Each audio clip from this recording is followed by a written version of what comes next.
scared of in the next 30 years? Yeah, we people are very lucky because we are in the area that the world is in a very big transformation because of the technology.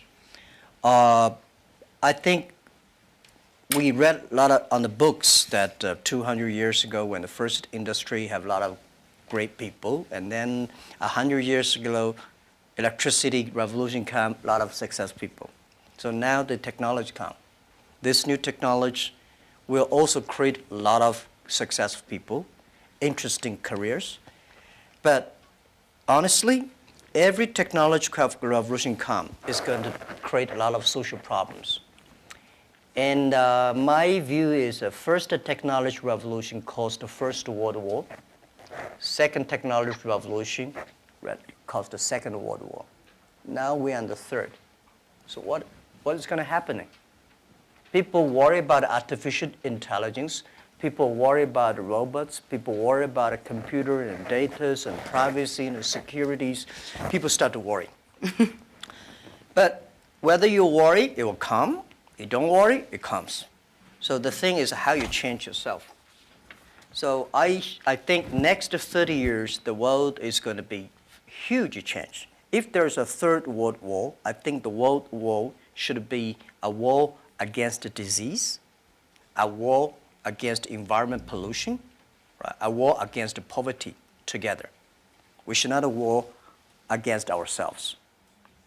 But if we do not see clearly that using the new technology to solve this problem, if we do not unite, align together, human beings going to fight each other. Because every technology revolution will make the world unbalanced. When something unbalanced coming, somebody used to be number one, suddenly become number two, and somebody was number three, and then become number one. It's all not comfortable. So we people, if you're 30 years old, my view is that when you are 20 to 30 years old, you should follow a good boss, join a good company to learn how to do things properly. When you're 30 to 40 years old, if you want to do something yourself, just do it. You still can't afford to lose, to fail. But when you're 40 to 50 years old, my suggestion is that you should do things that you are good at, right? And not do things that, oh, that's very interesting, I want to try something new. It's a bit dangerous more. When you're 50 to 60 years old, spending time training and developing young people, the next generation. When you're over 60 years old, better stay with your grandchildren. But this is normally general like that. Not everybody will like, but most of the people will like that. So 30 years old, we people, next 30 years, are the luckiest period. We have a lot of challenges, a lot of things are happening, and with our knowledge, with our physical power, it's time you need to change. You have to think, if you want to be successful tomorrow, it's impossible. If you want to be successful a year later, it's impossible. But if you want to win 10 years later, you have a chance. That is what I think. Wonderful. And moving on to a topic which is kind of impossible to ignore after 2017. So a third of all the people in leadership positions in Alibaba are women. But the picture elsewhere is a bit more bleak. And a friend of mine recently said something that has really stayed with me. Women are tired of empowerment programs, and we want power. In 2016, venture capitalists invested $58.2 billion in male-founded companies, while women received just $1.46 billion. And as 2017 showed, it was a year of sexual harassment scandals, the gender pay gap still exists, and unfortunately, the list does go on. So how do you think we can move beyond tokenistic gestures towards genuine gender equality? Yeah, that is very interesting. A few years, like 4 years ago, there is a journalist came to our company, and when he leaves, he asked me a question, why there are so many women in your company? And I never realized we have so many women in our company. I said, anything wrong? Today, we have 49%, close 49% of the employees of our company are women. That's a lot for a high-tech company. It's not on purpose we hire women. We think they are great in helping us to grow. Alibaba is an e-commerce company. E-commerce is a service industry. To serve people better, you should have a service heart. We find that women doing much better jobs than men. And the second is that last century, people compete because muscle. No, not this century is not muscle, it's the wisdom. And next is, I believe, if a person wants to be successful, you should have a high EQ. But if you don't want to lose quickly, you should have a high IQ. But if you want to be respected, you should have high LQ, the Q of love. So those three Qs put together, a lot of men, they have a high IQ but low EQ, and a very tiny LQ. Women, balance-wise, they're the best. If you want your company to be successful, if you want your company to operate with wisdom, with care, women is the best. In my company, we notice that women, they care others much more than men. Even on our site, today on shopping site, e-commerce, we find that women buy a lot of things. But they buy for their husband, their parents, their kids. Men only buy for themselves mostly. Because you care, that makes you the difference. So we have 49% of the colleagues in the company are women, and close 37% of the senior management are women. We never feel anything wrong, and women, they sacrifice more. When they love it, they believe it, they continue to do it. So I think one of the secret sauce for Alibaba to be successful was successful in the past 18 years because we have so many women colleagues. And the other thing is that we feel so proud. And most of the time you see I go out, I never realize that when we count always 50% of women with my delegation, my team. Because we never think they're women. We think they're great colleagues. So if you try to say, now we got too many men, so we have to put some women inside, that's a disaster for both sides. So what would your advice be to companies that operate a little bit more on that quota-based system but seem to be not making progress or not having such kind of representation? When you have a quota-based, you must have a lot of women. You will never reach that. I think if a company full of men, trust me, this company cannot be sustainable, cannot keep on growing. Because just like a steel, if you don't put wood inside, this steel is too tough. It's easy to break. So when you have a woman and a man in the same company, when something happens, the women are for example, one of the values for our company is that the number one value is customer number one, employee number two, shareholder number three. This is everywhere I go. Wall Street did not like my point, but this is what I said. If you like us, invest in us. If you don't like us, please sell our stocks. Don't buy us. We believe customer number one, employee number two, shareholder number three. But when we start to compete, men suddenly get very angry, and they start. And women always come and say, no competition. Let's think about customer number one. Most of the women, they believe in the first day dream or first day love. Most of the men, easy to forget. I'm sorry, it's not I say bad about men. This is statistic. This is statistic. This is why our company works the balance. And it's naturally happening. It's not like so a lot of people have a tendency, man is better in doing things. But we think that even if man is better, we still have to hire the woman inside. And then the women have enough women will hire people more. So this is how we did it. So I don't know how many high-tech companies in the world like us, 49% colleagues are women. We feel proud of that.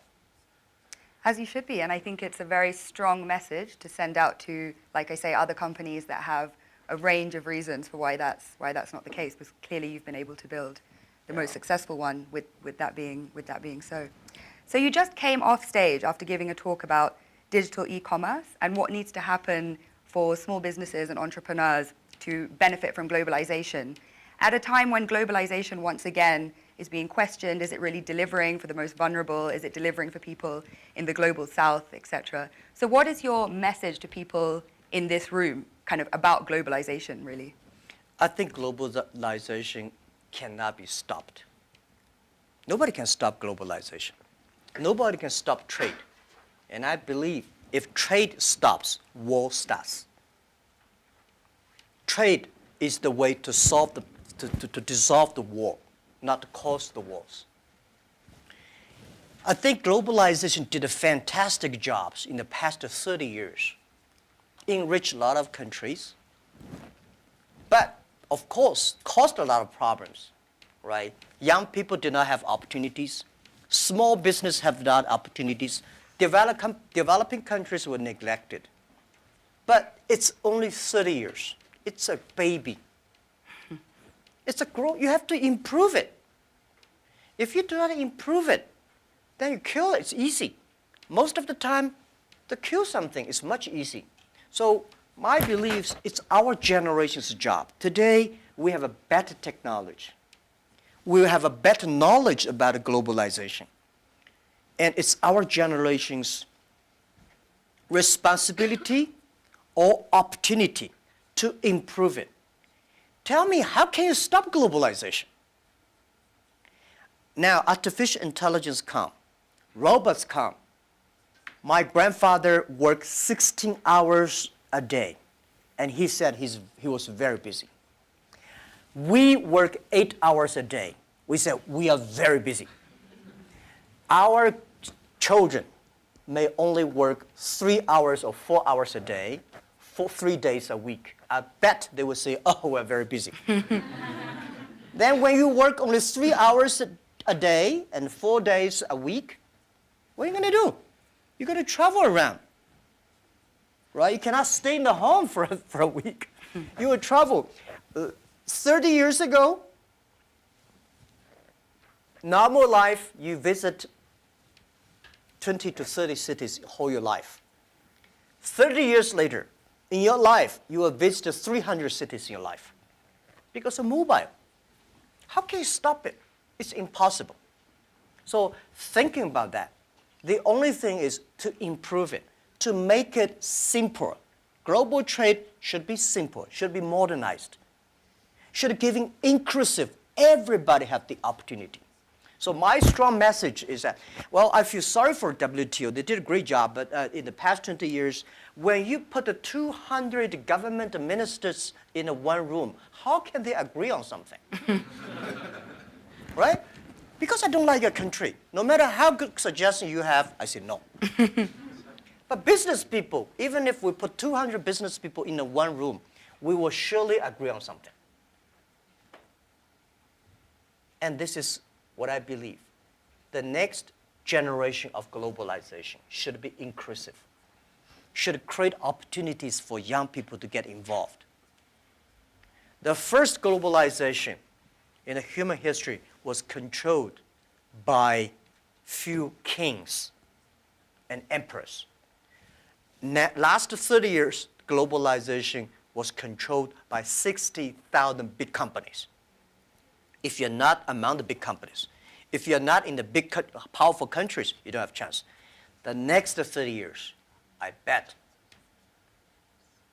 we will have 6 million or 16 million or 60 million companies get involved in globalization.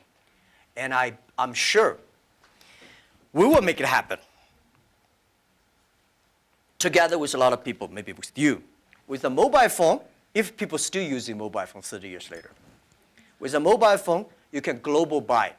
You want to buy something from Kenya, you just click. You want to buy something from Norway, you click global buy, global sell. If you're a small thing, without internet, you can only sell in your village or small town. Today, you can sell across the world. And global pay, global delivery, and global travel The only thing you have to bring is a mobile phone, no, not even a passport. This is going to happen in 10 years.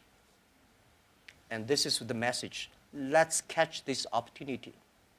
If you complain, the other people catch it. If you catch the opportunity, embrace it now, you will be the next Alibaba.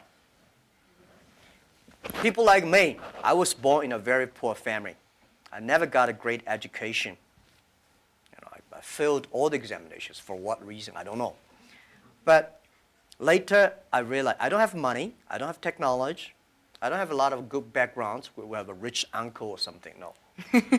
The only thing I competed with my people, the young people, is let's compete for 10 years later. This is what I believe 10 years later will be happening. So everything I do for that goal, I know 10 years later, this thing is going to happen. So prepare for that. Because I know if I compete with him for next month, no chance. So this is how my message is. It's a challenge, but it's an opportunity. And it's the opportunity for people like us. This world, the most difficult thing is to convincing a successful people. When you tell him, this is a great opportunity, he says, no, forget it, right? I've been doing this for 30 years. But for people like us, we're looking for opportunities in order to survive. So we will do anything to be creative. So this is the message. 30 years, it's an opportunity for us. It's a challenge for those people who are 60 years old. If they're 60 years old, not discrimination, but it is tough for them. And maybe says something about how we need to look at government as well in terms of more young people entering and doing policy making. So if there are these 6 or 16 or 60 million businesses and we're all kind of hyper-connected, on a more fundamental level, do you think consumption is making us happy? Consumption? What do you mean consumption by making us happy? But through consuming, are we becoming happier through being more connected? Is that genuinely driving of course, connection? consumption will make, without consumption, definitely we're not happy, right? But if their consumption may not be, the thing is that for me, people like me, people say, Jack, you are very rich, but I don't have time to spend money. And I know this money does not belong to me. When I have 1 million, 2 million, it's my money. But when you have 20 million, problem comes, you think the US dollar is going to devalue or English pound and the stock market is going to problem. When you're over $1 billion, that is the responsibility because the society trusts you can manage the money better. If you think that is your money, you'll get into trouble. This is what I always believe. That's the, how can a person have a, 20 or $2 billion? No matter how hard you work, you should not get to 2 billion or 20 billion. The money people put on you is the trust and credit you have. So you should spend money better than government. You should spend money better than the other people. Spend money on the right places. So consumptions, yes. And I can service industry. Let me tell you one thing. The AI robots is going to kill a lot of jobs. Because in the future, machine.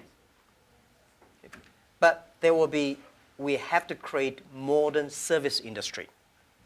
Service industry is going to have. Service is got a lot about consumptions. So doing the consumptions, service industry has huge hope. But you have to do uniquely. I think from that slightly philosophical point, we can turn to the floor for questions. So if you, if you could please introduce yourself, say where you're from, please keep your questions succinct so we can take as many as possible and relevant for the whole group. Great, so would you like to go first? Hi, my name is Parv. I'm a global shaper from Chicago. And you just talked about philanthropy, and I'm curious if you could talk about how you see your role is changing in the giving space, particularly given the fractured world we live in. Yeah, I think philanthropy, it's not about helping others. It's about helping yourself. I had a huge debate with my colleagues several years ago, there's a big earthquake in China. And there was a big earthquake in Japan. So we donated I forgot the exact, like $20,000 to Japan, $10, $15 to China. And people say, why we donate that little? Because we have a lot of money. And my point is, no matter how much money you donate, 2 million, 20 million, that money compared to that is tiny. You cannot change a lot of things there. The thing you donate because you change yourself. When you change, the world is changed. You have to change yourself, right? And the next thing is that philanthropy is about action. It's about involvement. It's not about giving money. It's about to wake up people's consciousness. So I think, to me, I grow up, and my globalization is grow up in this place. Year 2001, when I was nominated as a young global leader, I had no idea what is Davos, where is it, and what is about a young global leader. But I came here, I learned, I listened about these corporate global citizenship and globalization and all things. I grow up. I understand. This is, to me, it's like a philanthropy. And this has changed to me, as I told Schwab, that every time I come to Davos, I want to spend time with young people. Because I benefit from young global leader, early days. When I listened to Bill Gates, and Bill Clinton, and George Soros, these guys, at that time we don't have that many people. Very poor facilities. Well, very cold. I worked like 30 minutes driving in a bus coming here and watching. But now I think still have. But this is good. This is the tuition we pay for a grown-up. And now, to me, I think spending time with you benefit me, and also I want to tell you my true experience. It's a philanthropy. It does not necessarily mean money. So, by charity, you cannot change the world. But if you have a philanthropy heart, you can do a lot of things. So I find this one, unfortunately, a lot of people have a business heart here, making money, but do things like a philanthropy. What we should do is should be a philanthropy heart, but have a business skill. I hate a lot of people do the opposite. They want to make money, but they talk like a philanthropy. And they do like a philanthropy, waste a lot of money. So this is what I mean, and it's, if you want your team to continue to work with you all your life, you have to plant the seed of care the world, care others. The first day they join. I don't like a lot of companies make a lot of money because making pollutions and counterfeit products. By end of the year, donate some money. This is no good. Business, the philanthropy idea should be buried into the business model. That's, yeah. Philanthropy of heart, I think, a message that young people can take forward. Please. Hi, my name is Iman. I'm a global shaper from the Jeddah hub in Saudi Arabia. My question is, as a young boy, did you envision that your life would be like this? Did you have intuition about this? And if so, do you think the belief helped in achieving such great success? As a young boy, I never thought, as a young boy, even today, I never thought I would be here. Honestly, I never thought. But as a young boy, when I look back, every problems I met when I was a kid benefited me. I failed so many times. People probably know that I'm applying jobs for so many jobs, over 30 jobs, all rejected, none even got a chance. 24 of us were interviewed for a KFC job. 23 accepted. I was the only guy rejected. 6 people went for looking for a police job. 5 accepted. I was the only one. My cousin and I applied job as a server in a 4-star hotel in my city. We waited a long queue for 2 hours. He was accepted. I was rejected. So my mother looked at me, but I know this is a training course for me. Before my 30 years old, I'm a failure. People lose, but I never give up. I think there is an opportunity there. And then I was a teacher later. I graduated from university. I was a teacher in the university for 6 years. Number 5 year, I was elected the best teacher of my university, elected by students. So I said, everything I taught my students are the things I learned from books. What if I go out, spend 10 years, experience all the things, whether fail or succeed, I go back to teach again. That was my original thinking doing Alibaba. So I never thought I could be rich. I never thought I would be successful. I never thought we could survive for 18 years. And then we made it. The only thing that today we should do is share the experience and know-how, especially share the mistakes, suffers with others. My thinking is that, you guys remember, if you want to be successful, learn from the other people's mistakes. Don't learn from the successful stories. Successful stories they make, don't listen to that. There are a lot of reasons behind it. Just like I remember the first time Harvard Business School came to us, say, Jack, we want to write a case study for you. That's years 2001 or 2000. They came, they spent 1 week, and they write a report, and I read. No, I said, this is not me.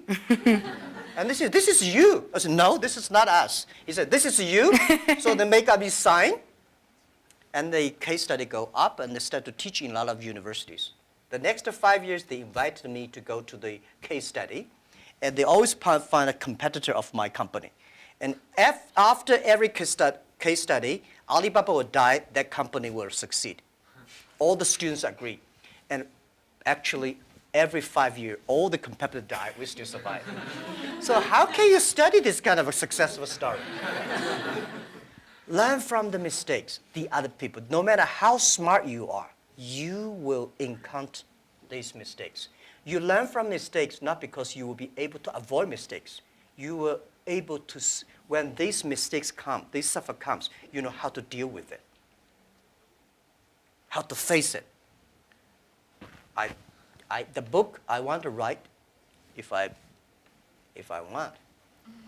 can, is Alibaba 1001 Mistakes. This is the most treasurable things that in my life. In my life, it's not how much we achieved. It's how much we gone through the tough days and mistakes. And this is what, if you start to think now, it would be good. So if you ask me when I was a boy, I never thought about that. Never. Let's go to the back of the room. Yeah.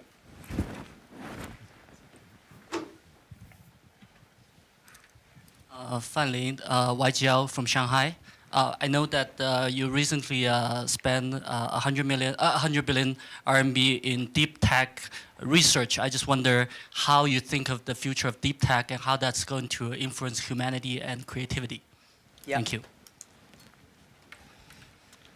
I think technology, as a company, we invest 100 billion RMB, which is like 150, right, or 15, no, yeah, 15 billion US dollars on researching for the high tech. As a company, I hope in the future we gain our profit because of our technology, not because of our size. So we have to invest in technology. But I don't like this kind of, there's a debate. Artificial intelligence, big data is going to threaten the human beings. I think artificial intelligence should support human beings.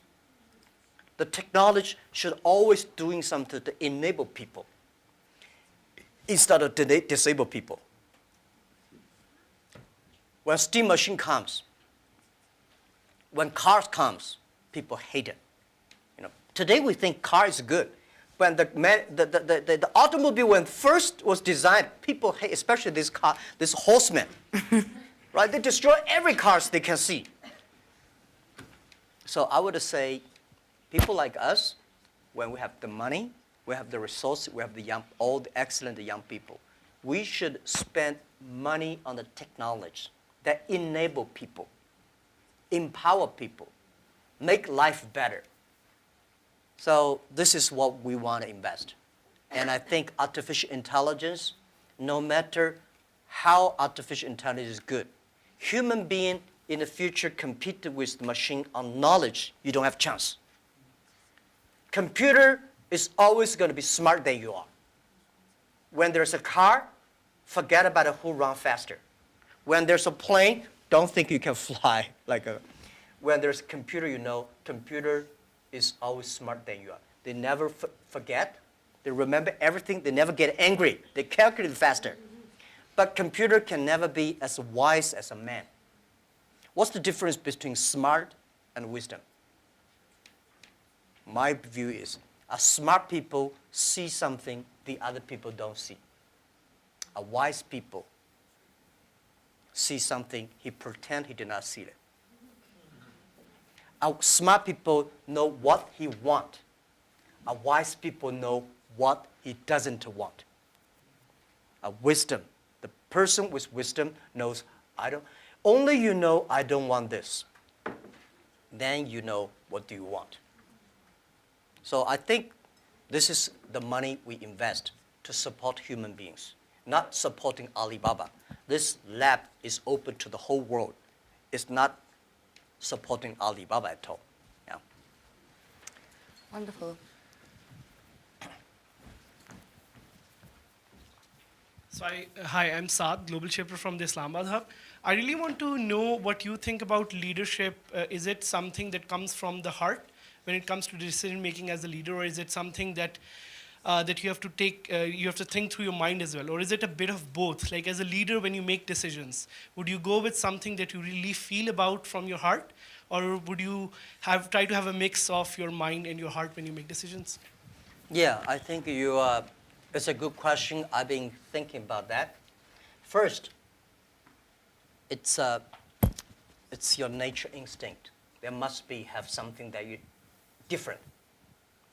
Second is you need training. You should be trained through all the tough experience, but still positive. I found out some great leaders in the world. They are always positive. They never complain others, and never complain. And they look at the things in a different view, like normal people. So I think people in my company, at the beginning, they don't like me because I'll always think about 10 years, 5 years. And then after we're working together for 3 or 5 years, they find, you're right. Then we got the credit rating. And as a CEO, one of the jobs, when everybody's happy, you have to see the unhappy things. When everybody's unhappy, you have to see the happy things. So leadership is nature, but you have to train and learn. And I got my leadership upgraded in Davos. I see so many. Ali Enter Financing, how many people here know about Alipay? Thank you. Alipay's decision was made here. I was thinking about Alipay, but I was not there to launch Alipay because in China, if you do financing without license, you will be in jail at that time. So I went to the banks, can you help us do the e-commerce on transaction? No. No banks would accept it. So if there will be no Alipay, no financing, the e-commerce will go nowhere. So year 2004, I was here. Listen to a speech by 2 state leaders about leadership. And this guy said, leadership is about responsibility. You believe it, but the people don't believe it. But if you think it's so critical, You should pay any price to do it. So that day changed my mind, and I called back to my team and say, let's launch it within 1 month. If somebody has to go to the jail, I go to the jail. Who will be the second one follow me? If I go, you continue, and you go to the jail, you go continue. That was called the leadership determination. And year 2004, I made a decision here, I called it back. And now today the Alipay launched, and it's so big, over 800 million people today using Alipay globally. This is called, yeah. Wonderful. Shall we take one from YGL to be fair? Any questions? Yeah, please. Hello, my name is Pablo from Costa Rica, YGL. And given your perspective of caring and being a trustee of all this, what do you do for self-care and also maybe within your company? Because earlier on, often you can cut through sleep or other things in a silly way, and you realize that if you plan for the long term, one also has to take personal care, be either mindfulness or prioritizing better. And how are you doing this, and how do you promote that in your company? Well, I'm lucky that I have 18 co-founders, and most of them are students. When in my apartment, I told them my dream and my mission, and we videotape. Funny thing is that when Alibaba launched for the first day, I said, let's videotape everything, every important meetings that we join together. The purpose is that someday, if we fail, we give the videos to the people to research why we fail. If we succeed, give the videos to the other people. So we have almost a whole house of videotapes. So the first videotape, I speak for 2 hours, and those guys look at me, okay, so that's what you want to do? I say, yeah, this is what I want to do. I was the first, I know nothing about technology. I know nothing about management. I know nothing about, but the only thing is that you don't have to know a lot of things. You have to find the people who are smarter than you are.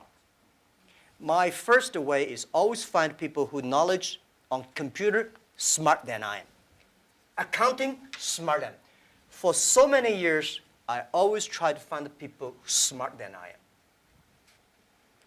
And when you find so many smart people, my job is to making sure the smart people can work it together. And then if smart people can work it together, it's easier. The vision they will believe. Because if stupid people can work it together easily, smart people can never work together. But stupid people work it together easily, they don't believe the vision. The people who believe the vision, but they don't work together. So very important is finding smart people, and my job is 2 things. Making sure they work together. So the culture is important. Long term, you should be ideal with great, strong vision leader, but you should also have to survive today. If you don't survive today, you're gone. So the best way to promote your company is not you, it's not me as the CEO. The best way is your product, your services, your employees. The best product of your company is your employee. So I spent a lot of time, early days. For the first 2,000 employees of Alibaba, I speak everybody for 1 or 2 hours when they're joining. I said, I will never promise you will be rich. I never promise you will be promoted. But I promise you'll suffer. I promise you will have a terrible life, and right? And all the terrible things I promise when you join this company. Right? But good things. If you promise good things, you are misleading them, because I cannot promise myself. We know this is the future, but we are not sure that we will be there. But if we don't work together, we all will lose our job. So that's the thing. And they do always say, and I think I've experienced this myself, if you knew how hard it would be, would you do it? And it seems for you, a key part of leadership is leaving the ego at the door and being willing to hire people better than you, who you can then kind of empower to carry out your vision. Wonderful. Yeah. Hi, I'm Iman from Global Shapers Jakarta Hub. How does your experience of being a teacher influence how you run the business today? And do you have any message for those who are working in education space? Thank you. How the How does your experience of being a teacher in early days Oh. influence how you run the business Oh, today? yeah. Let me tell you one thing. I never thought I could be a CEO. I never thought later I'd become a good CEO. One of the things I learned is from teachers. As a teacher, very important character of a teacher is the teacher always expects his students better. I want this student to become a banker, that student to become a mayor, that guy is a scientist. This is all teachers want. If you don't have this kind of thinking, it's a terrible teacher. A good teacher always wants the other people better. You don't want this teacher in jail, that teacher is a bankrupt, that teacher is, you know. So as a CEO, I trained myself is I always want those people join the company do better than they thought. And everything the company should do is making sure the good environment to training him to be more positive. And everything we do, this is a teacher. And teacher does not mean I know better than you are. Everything I know better than you are because I learn from others. So a teacher should learn all the time. A teacher should share all the time. A teacher should always expect the other people better than you are. And by the way, education, it's a big challenge now. If we do not change the way we teach, 30 years later we'll be in trouble. Because the way we teach, the thing we teach our kids are the things the past 200 years is knowledge-based. And we cannot teach our kids to compete with machine who is smarter. We have to teach something unique. That is, machine can never catch up with us. In this way, 30 years later, our kids have the chance. I hope I answer your question.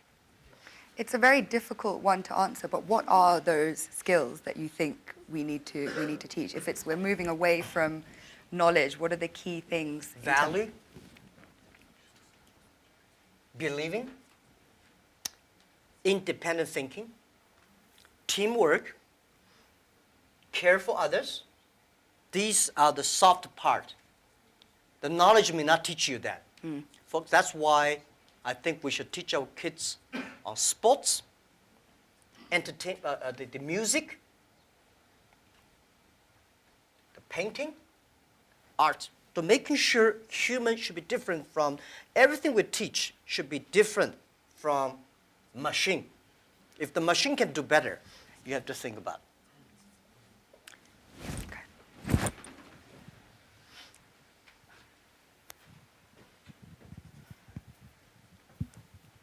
Hi, this is Hashim Al-Musawi from Manama Hub, Bahrain.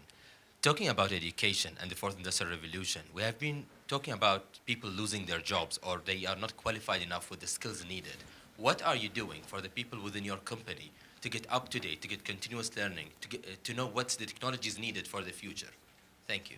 Okay, luckily I don't have to do a lot of these kind of things in my company because we are fighting every day for the future. We know if we do not work hard, Facebook, or Google, and Amazon, all these are going to do better, right? So this is why we are globalized. It's a competition globalized.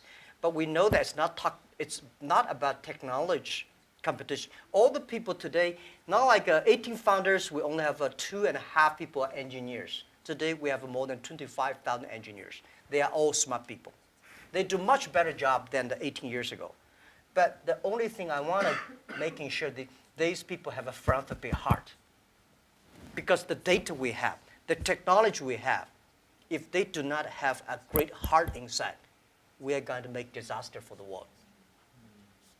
Google, Facebook, Amazon, Alibaba, these companies, we are the luckiest company of this century. And we have the if we're lucky, we have the responsibility that we should have a good heart to do something good.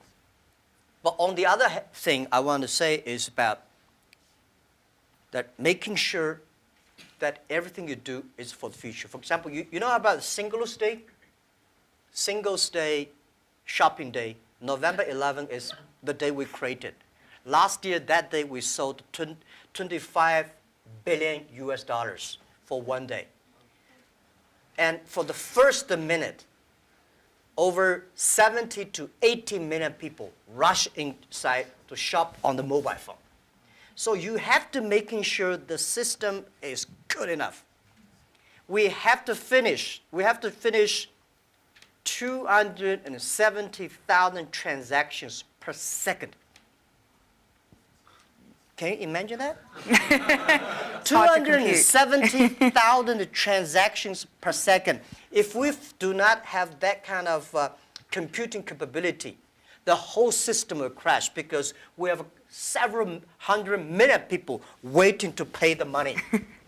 So this technology, we know why we do this for one day, because we want to test the technology.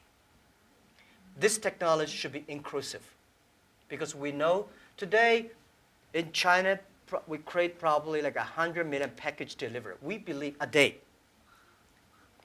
5 years later, the whole world would deliver 1 billion packages per day. Think about what's the technology. Are we ready for that? So the Singles Day is to testing this technology and to be inclusive. So making sure the market drive them, not the boss drive them.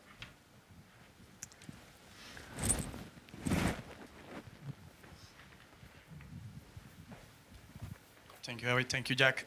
Jesus Cepeda from Mexico, from the Monterrey Hub, Global Shaper. We have been talking a lot about our generation, and I really like the conversation about 30 years before, 30 years after. Actually, I have been hearing these days that we haven't had this snow in 30 years here. So the question is going to a quote of Professor Schwab. He said a couple of months ago to the Global Shapers that we're the first generation that is going to suffer about climate change, and we are the last one that can do something about it. So with your teaching passion, what are the 3 things that you are saying to educate the 10 million employees or the 100 million employees or everyone who's looking at this video to develop an environmental mindset, a spiritual mindset, a non-fragmented world mindset? Okay. First, let me say this. Every disasters, the environment disasters, is a reflect of human heart today. Because when we need too much, we destroy a lot of things. I think the human being today, in the past 200 years, because of knowledge-based technology or knowledge-based training system, all we want to do is get more. We want more things. We go to the moon, we go to Mars, we go this, we always outside looking. We human beings never inside looking. If you don't have the inside looking, you will never be wise. If you're not wise, you never know what you don't want. Today, human beings get much more than they expect they should have. So the environmental pollutions, the whole thing happening is because human beings become greedy, become arrogant. So this is why the big data, the data technology is trying to understand the inside of human. What is data? Data is the human behavior. A lot of people, trust me, the machine will know you better than you know yourself. Have you seen some movies, some gamblers? You know, they're great. They look at the eyes. If he got a good card, this eyeball will shake. But normal people don't see it. The machine see all the details. Machine know you better. So what I would say is that in the data period, human being next to 100 years, human will try to understand inward looking. We will see a lot of ugly things of ourselves. When knowledge-based outward looking, you see the ugly things of the others and good things. When you look inside looking. This is Chinese philosophy. Chinese people, our believing is always inside looking. We're supposed to have inside checking every three times a day. But not really. If you can really do that, you can do that. Then you'll be good. So for environment, you're right. If we do not make action, take action, all the money you make will spend in the hospital, medicine.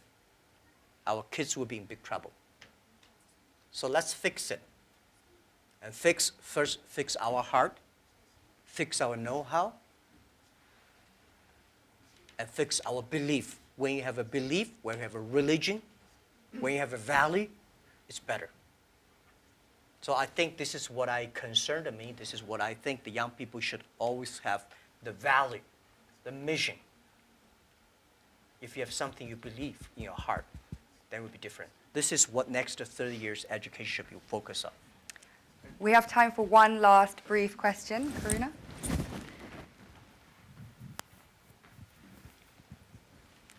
Thank you. This is Karuna from the Portals Hub, Mauritius. And my question is, you talked about your workplace culture.